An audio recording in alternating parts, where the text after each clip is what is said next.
Hello my dear students, आप लोगों का इस नई वीडियो में स्वागत है। आज की इस वीडियो में मैं आप लोगों को अकाउंट्स के बारे में बताने वाला हूं, यानी अकाउंट्स के ब्लूप्रिंट के बारे में डिस्कस करने वाला हूं। अकाउंट का जो पेपर स्टाइल होगा वो कैसा होगा उसके बारे में डिस्कस करने वाला। साथ ही साथ कौन से चैप्टर में से कितने मार्क्स का क्वेश्चन आता है, कौन सा क्वेश्चन आपका कौन से सेक्शन में कौन से चैप्टर से होगा, वो सारे डिस्कस करने वाला हूं। इससे आपको बेनिफिट ये होगा कि आपको आइडिया लगेगा कि आपका कौन सा चैप्टर ज्यादा अच्छा है, आपको कितना फोकस करना चाहिए। ये सारे स्टूडेंट्स के लिए काम आने वाला है, जो टॉपर स्टूडेंट्स है, या यूं कहूं कि जो जिनका जो टारगेट है वो ये है कि वो कैसे भी करके अकाउंट्स में 100 आउट ऑफ 100 लाना चाहते हैं। ये उनको भी काम आएगा। जो स्टूडेंट ऐसा सोचते हैं कि अगर मान लो भाई मैं थोड़ा वीक हूँ, कुछ नहीं तो कम से कम 50-60 तक पहुंच जाऊं, ये उनके लिए भी काम आने वाला है। यानी इन शॉर्ट देखा जाए, यहाँ पे जितनी भी चीजें डिस्कस करने वाला हूं मैं, वो सभी प्रकार के यानी सारे टाइप के स्टूडेंट्स को माइंड में रख के मैं डिस्कस करने वाला हूँ। ठीक है, तो आप लोग वीडियो को पूरा ध्यान से देखना, पूरा एंड तक देखना। एज ऐसा नहीं बोलूंगा कि मैं अभी ये टॉपर्स के लिए बता रहा हूँ या अभी मिडिक्योर टाइप के स्टूडेंट्स के लिए बता रहा हूँ, अभी बैक बेंचर्स के लिए बता रहा हूँ, अभी बेचारे थोड़े वीक स्टूडेंट्स के लिए बता रहा हूं, ऐसा नहीं है। मैं डिस्कस करते जाऊंगा, जहां पे जो फ्लो आएगा वहां पे मैं वो एक्सप्लेन करते जाऊंगा। ठीक है, तो फिलहाल स्टार्ट करते हैं। तो सबसे पहले मैं बेसिक आइडिया आपको दे देता हूं कि आपको करना क्या है, वो ध्यान से सुनना। सबसे पहले अगर मैं बताऊं तो आपका जो पेपर है वो 30-70 रेशियो में डिवाइडेड है। अब क्वेश्चन ये है कि ये 30-70 रेशियो होता क्या है। ठीक है, तो ध्यान से सुनना। 30 और 70 रेशियो जो ये है कि जो 30% आपका जो पेपर होता है उसमें आपके ऑप्शनल और 1 मार्क्स के क्वेश्चंस कवर होते हैं, जिसको हम बोलते हैं आपका section A and section B. बाकी का जो 70% का पेपर होता है उसके लिए आपको थोड़ी बहुत मेहनत करनी पड़ेगी, जो आपका सेक्शन सी से लेकर सेक्शन एफ तक का होगा। ठीक है, अब ध्यान से सुनना। अब मैं सारे सेक्शंस के लिए बताऊंगा आपको क्या और कैसे करना है। सबसे पहला क्वेश्चन ये होता है कि सेक्शन ए और बी कैसे प्रिपेयर करें। तो मैं आपको बहुत ही सिंपल वे समझाता हूँ, सिंपल आइडिया देता हूँ। एक बात याद रखना कि आपका जो गुजरात का पेपर पैटर्न है वो बहुत ईजी है। आप इतना समझो कि अगर एक स्टूडेंट थोड़ा शिद्दत से डेली बेसिस पे 2-2.5 घंटे अगर वो देता है पढ़ने के लिए, ऐसा नहीं बोला किसी पर्टिकुलर सब्जेक्ट को, 2-2.5 घंटे शिद्दत से बोल रहा हूँ, हाँ। ऐसा नहीं कि 10 मिनट पढ़ाई करो, आधी घंटे मोबाइल चलाओ, फिर बोलोगे सर मैं तो 6 घंटे बैठा था पढ़ रहा था, ऐसा कुछ नहीं है। या बुक सामने खोल के रखो और दिमाग में खाली पुलाव बनते रहे, ऐसा नहीं। शिद्दत से अगर 2-2.5 घंटे 3 घंटे पढ़ते हो तो भी आपके बहुत अच्छे मार्क्स आ सकते हैं। रीजन पेपर पैटर्न बहुत ईजी है। तो उसी चीज को मैं यहाँ पे डिस्कस करने वाला हूं कि क्या और कैसे प्रिपेयर करना है कि सारे स्टूडेंट्स का फायदा उठा सको और अच्छे मार्क्स ला सको।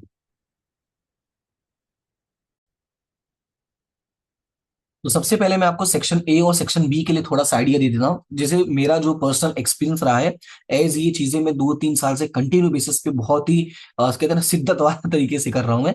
तो मैंने जो ऑब्जर्व किया है पेपर पैटर्न को और बच्चों की रिएक्शंस को, बच्चों के ऑब्जर्वेशंस को कहूँ, या ये उनका जो पेपर आता है उनका फिर बाद में वो जो सॉल्यूशन कर कर आते हैं, बाद में उनके जो रिव्यूज सुनता हूँ मैं, उन सारी चीजों को जो मैंने ऑब्जर्व किया उसके बेस पे कुछ चीजें हैं जो मैंने समझी है वो मैं आपको समझाता हूँ। सबसे पहला जो है, अगर आपको सेक्शन ए में 20 आउट ऑफ 20 मार्क्स लाने हैं, तो देखो 20 आउट ऑफ 20 तो अभी पहले साइड में ही करते हैं, पहले मैक्सिमम मार्क्स की बात करते हैं। और मैक्सिमम मार्क्स का जो यहाँ पे मेरा मतलब है ये है कि एटलीस्ट 15 मार्क्स, यानी 15 से तो ज्यादा आना ही आना है। कैसे?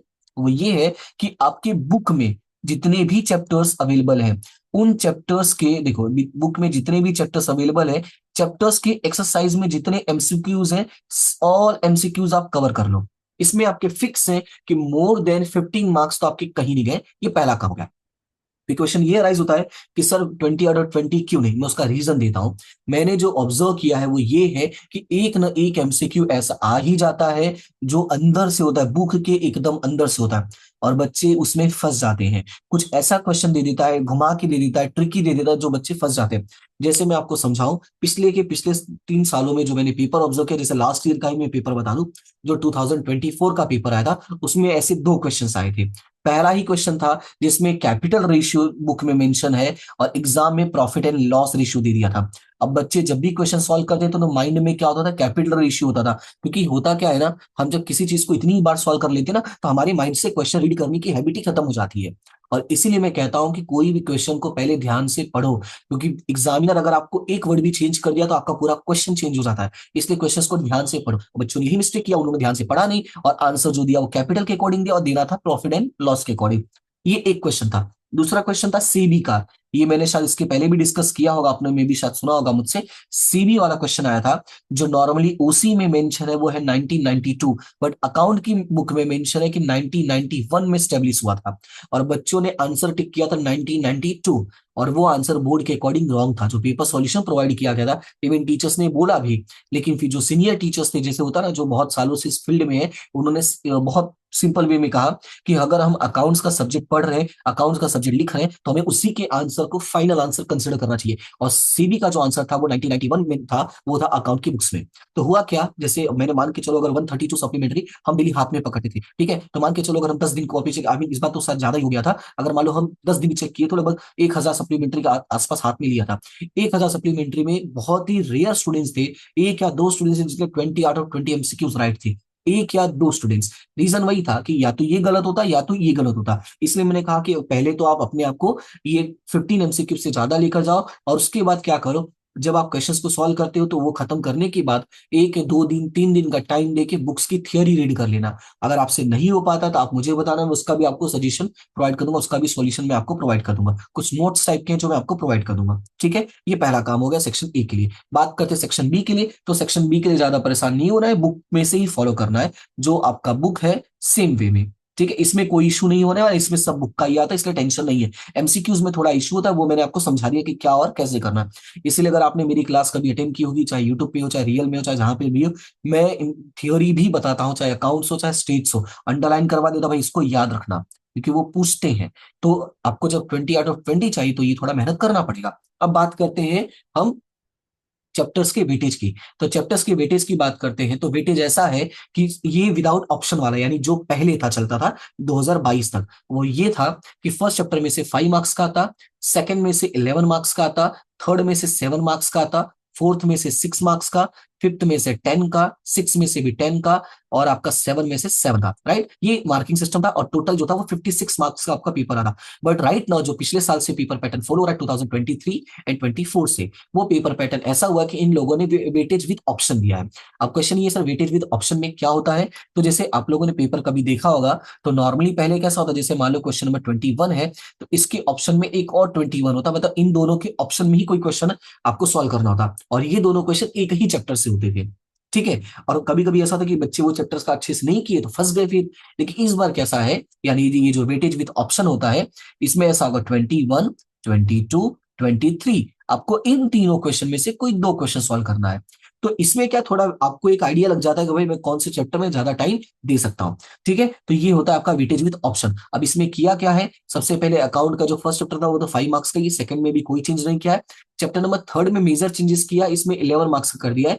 रीजन है कि इसमें से एक क्वेश्चन जो है वो इंक्रीज कर दिया है। पहले इसमें से 4 मार्क्स का एक ही क्वेश्चन आता था, अभी 4 मार्क्स के दो क्वेश्चन आने वाले हैं।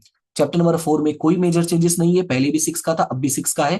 एडमिशन ऑफ पार्टनर वाले मैंने जो फिफ्थ चैप्टर है उसमें चेंज किया है, जो है 18 मार्क्स का, यानी 8 मार्क्स वाले अब इसमें दो क्वेश्चन आते हैं, पहले एक ही आता था, अभी कितने आते हैं, दो क्वेश्चन आते हैं।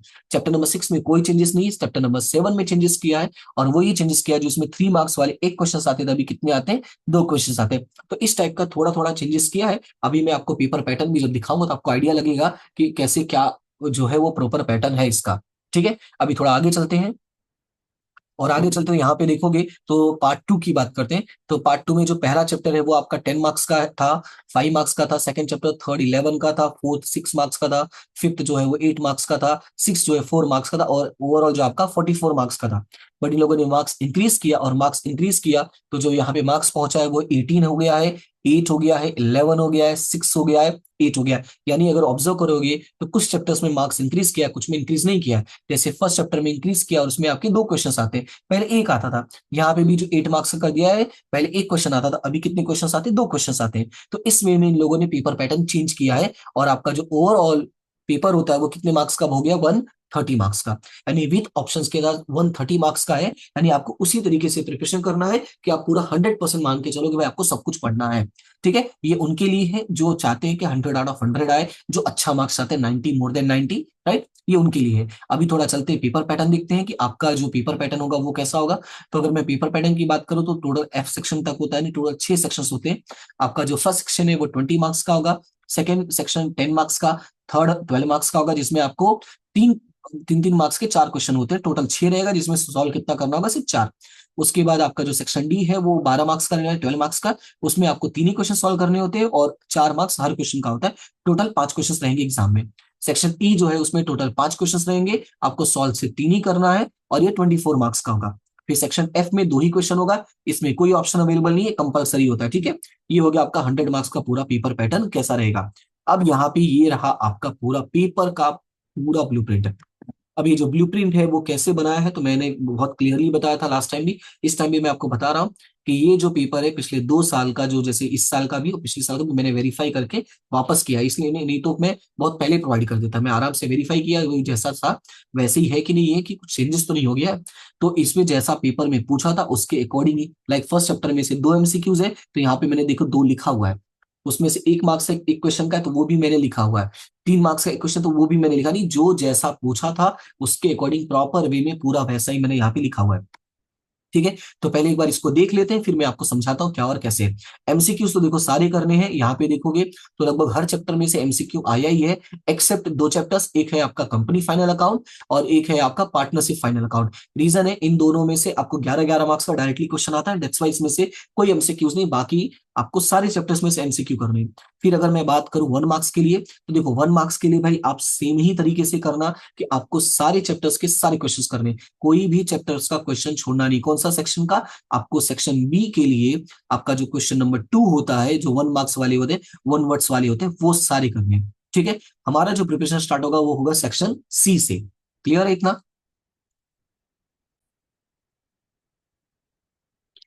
सेक्शन सी की अगर मैं प्रिपरेशन की बात करूं, तो मैंने जैसा कहा कि आपको पता होना चाहिए कि कौन से चैप्टर में से कैसे क्वेश्चंस आते हैं, सो दैट आप अपने आप को उस तरह से रेडी करो।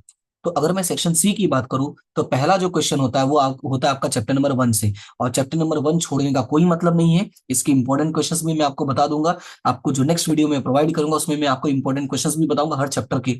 सो आप उसके हिसाब से भी आप थोड़ा जजमेंट कर पाओगे कि हाँ भाई ये करना है या नहीं करना है। तो इसमें तो फिक्स ही क्वेश्चंस होते हैं, आप उन क्वेश्चंस को सॉल्व कर लो, एक क्वेश्चन कंफर्म यहां से। उसके बाद आपका एक क्वेश्चन आता है चैप्टर नंबर 4 से, जो सबसे इजी होता है, आपको कुछ नहीं सीखना है उसमें। उसमें दो ही चीजें हैं, एक सेक्रीफाइस है और दूसरा गेन रेशियो, यही दो चीजें आपको सीखनी होती है। कभी कभी एक क्वेश्चन आया जो हालांकि रेयर आया है, और वो ये है distribution of reserves and surplus. जो प्रॉफिट होता है, रिजर्व्स होते हैं, उनका डिस्ट्रीब्यूशन करना होता है और कुछ नहीं, यानी जर्नल एंट्री जिसको हम रोजनामचा बोलते हैं, उसके बारे में आता है। तो वो डिस्ट्रीब्यूशन अगर आपको आता ही है, रीजन है आपने 5 number chapter number 5 chapter number 6 आपने वो सब में किया है, इसके लिए उसका टेंशन नहीं होना चाहिए। उसके बाद अगर मैं बात करूं तो नेक्स्ट क्वेश्चन जो है वो चैप्टर नंबर 7 से आता है, 2 क्वेश्चन आते हैं। ये होता है आपका जर्नल एंट्री, जो सबसे इजी होता है। अगर आप इसके जर्नल एंट्री बेसिक्स कर लेते हो तो यहाँ से 2 क्वेश्चन कंफर्म हो गया, और इन दोनों में से कोई एक चैप्टर कर लो, काम हो जाएगा, फिर आगे जाने की जरूरत ही नहीं है। जैसा कुछ बच्चों ने मुझे बोला कि सर हम डिवेंचर वाला चैप्टर लीव कर दे तो चलेगा क्या, तो मैंने बोला कोई बात नहीं, तुम्हें जैसा ठीक लगता है, तुम्हें लगता है भाई लीव करना चाहिए तो करो। बाकी मेरा सजेशन है एक बार हाथ पांव मार लो, सो दैट बाद में ये ना रहे कि हमने किया नहीं है। एज इसमें से क्वेश्चन 1 मार्क्स के क्वेश्चन तो आने वाले ही है ना, तो छोड़ने का मतलब नहीं, एक एक क्वेश्चन सॉल्व कर ही लो, ठीक है। कि अगर मान लो आपको ऑप्शन में आ जाता है, आपको ऐसा लगता है कि दोनों में से ये करना ज्यादा टाइम जो है आपका टेकिंग नहीं है, आपका टाइम बचेगा, इजी है, तो ये क्वेश्चन सॉल्व करो। पेपर पैट जो सॉल्व करना होता है, सिर्फ इतना ही नहीं देखना होता कि आपको क्या आता है, आपको ये भी देखना होता है कि जो चीज आता है वो पेपर का टाइम मैनेज कर पाएगा कि नहीं कर पाएगा। आपको बहुत अच्छे से आता है लेकिन टाइम टेकिंग है तो इश्यूज होंगे, जैसे थियोरी पेपर्स में, इसलिए ये जानना भी बहुत जरूरी है, ठीक है। उसके बाद आपका जो नेक्स्ट सेक्शन है section number D. Section D में आपको तो याद ही रखना है कि गुडविल का तो कैसे भी करके जाना है, क्योंकि इसमें से 2 क्वेश्चंस आपके कंफर्म हो जाएंगे। उसके बाद यहां से आपको क्वेश्चंस जो है 3 क्वेश्चन बचे यहाँ से, तो यहाँ में से आप कोई भी क्वेश्चन उठाना चाहो तो उठा सकते हो। मेरा पर्सनल जो सजेशन होगा वो होगा ये वाला चैप्टर। रीजन इसमें फॉर्मेट फिक्स है, आपको कुछ नहीं करना है, वो फॉर्मेट लर्न करना है, 2 मेथड है, दोनों का फॉर्मेट लर्न कर लो और उसी के बेसिस पर आप क्वेश्चन सॉल्व कर सकते हो। इनके जो है थोड़े से ज्यादा ट्रिकी है। अब क्वेश्चन ऐसा क्यों, इसमें देखो थोड़ा बहुत आपको रूल्स और रेगुलेशंस पता होना जरूरी है, इसमें आपको फॉर्मूलाज पता होना जरूरी है। तो ये चीजें जो है आपको फंसा सकती है अगर आप जो है थोड़ा सा डरते हो, तो बाकी जो अच्छे बच्चे हैं वो सारा ही करने वाले हैं, वो मुझे भरोसा है। उसके बाद आपका नेक्स्ट सेक्शन की बात करते हैं, तो नेक्स्ट सेक्शन आपका ई नंबर है। ई नंबर में तो फिक्स क्वेश्चन ही है, यहाँ से 3 क्वेश्चन आने वाला है चैप्टर नंबर 5 एंड 6 से। उसके बाद आपका चैप्टर नंबर 1 से 2 क्वेश्चन, यानी 3 2 5 क्वेश्चन हो गए। अब इसमें जैसे कुछ बच्चों ने कहा सर हम ये चैप्टर्स कंप्लीट कर ले तो चलेगा, ये ना करे तो नहीं चलेगा, मतलब ये छोड़ देंगे तो चलेगा कि नहीं। मैं बोला देखो मेरा जो सजेशन है वो ये है कि आप तीनों करो। रीजन दे रहा हूं मैं। रीजन ये है टाइम टेकिंग वाला, जो मैंने कहा कि कैसा क्वेश्चन एग्जाम में आएगा आपको पता नहीं है। मैं कह दूं कि आप ये दोनों चैप्टर पढ़ के जाओ और ये दोनों लेंदी आ जाए तो इशू होगा कि नहीं होगा। और शेयर वाला क्वेश्चन छोटा आ जाए और आप बोलोगे अरे मैं तो पढ़ा ही नहीं था तो मैं करूंगा क्या। छोटा हो या बड़ा हो, जब आप पढ़े ही नहीं हो तो कहाँ से सॉल्यूशन करोगे। इसीलिए चैप्टर सारे पढ़ो। फिर आप पेपर प्रैक्टिस जब करते हो ना, जैसे 2 3 4 5 पेपर प्रैक्टिस तो करना ही है बोर्ड से पहले। तो जब आप पेपर प्रैक्टिस करोगे तो आपको आइडिया लग जाएगा कि इन तीनों चैप्टर में से कौन सा चैप्टर जब आप ज्यादा बेटर वे में सॉल्व कर सकते हो, प्लस आपका टाइम कम जा रहा है। सबसे बेस्ट वही है कि आप जब पेपर सॉल्व करोगे तभी जजमेंट करना। अभी फिलहाल यही चलना है कि इस चैप्टर को पूरा कवर करो और इन दोनों में से इसको कवर कर लो। आप इसको थोड़ी देर के लिए भी साइड कर सकते हो, मुझे कोई इशू नहीं। और मेरा ये सजेशन होगा, अगर साइड करोगे तो कोई दिक्कत नहीं, क्योंकि इसमें से दो दो क्वेश्चन यहाँ से कवर कर रहे हो आप। तो 4 क्वेश्चन में से 3 क्वेश्चन आपको सॉल्व करना है, ये याद रखना है। उसके बाद आपका सेक्शन एफ जो हो गया, इसमें तो कोई ऑप्शन नहीं है। इसमें एक क्वेश्चन यहां से रहेगा और एक क्वेश्चन आपका पार्ट 2 में से चैप्टर नंबर 3 में से रहने वाला है। इसमें जो सॉल्यूशन इसका सीखना है, कैसे सीखना है, ये पूरा का पूरा फॉर्मेट बेस है। तो आप फॉर्मेट लर्न कर लो, आपका काम हो जाएगा। और इसमें थोड़ा सा आपको प्रैक्टिस करनी पड़ेगी, तो वो आपको थोड़ा बहुत ध्यान देना पड़ेगा। अब कौन कौन से क्वेश्चन इंपॉर्टेंट है, क्या है, कैसे है, वो मैं आपको आने वाले वीडियोस में समझाऊंगा। फिलहाल अभी के लिए आपको इतना ही जानना जरूरी है कि कौन सा चैप्टर में, जैसे यहाँ पे मैंने ऑलरेडी नोट्स बना के रखा हुआ है कि कौन सा क्वेश्चन इंपॉर्टेंट है कौन सा नहीं। देखो मैंने यहाँ पे बहुत क्लियरली मेंशन किया है कि 2023 में से आया था, 24 में भी सेम ये क्वेश्चन आया था। तो ये सारी चीजें मैंने मेंटेन की है और आपको आइडिया देने के लिए। फिलहाल अभी इस वीडियो में मुझे सिर्फ इतना ही बताना था कि आपका जो पेपर पैटर्न है वो कैसा है, क्या है। ठीक है, आई होप कि इससे थोड़ा बहुत आपको आइडिया लगा होगा।